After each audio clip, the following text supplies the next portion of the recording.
Sugar பேஷண்ட்டுக்கெல்லாம் ஏன் doctor sugar கம்மி பண்ணிட்டு டீத் ரிமூவ் பண்ணுன்னு சொல்றீங்க? அப்படியே ரிமூவ் பண்ணா என்ன டாக்டர் ஆகும்?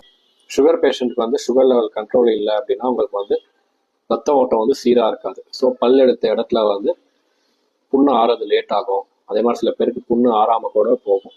அண்ட் அதே மாதிரி சுகர் பேஷண்ட்டுக்கு வந்து இன்ஃபெக்ஷன் ஈஸியாக பரவறதுக்கு சான்சஸ் இருக்குது. ஸோ நம்ம ரொம்ப பல் எடுக்கும் போது காஷியஸாக இருக்கணும். அண்ட் சுகர் பேஷண்ட்க்கு வந்து அவங்களோட போன் டென்சிட்டின்னு சொல்லுவோம், எலும்பு அடர்த்தியும் வந்து யூஸ்வலாக கம்மியாயிடும் கண்ட்ரோலில் இல்லை அப்படின்னா.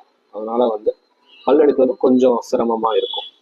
சுகர் பேஷண்ட்க்கு வந்து பல் எடுக்கும் போது சுகர் லெவல் அதிகமாகவும் சான்சஸ் இருக்குது பல் எடுக்கிற ஸ்ட்ரெஸ்னால. ஸோ அவங்க கண்ட்ரோல்டு சுகர் பேஷண்ட்ஸ் தான் நம்ம கண்டிப்பாக பல் எடுக்கணும்.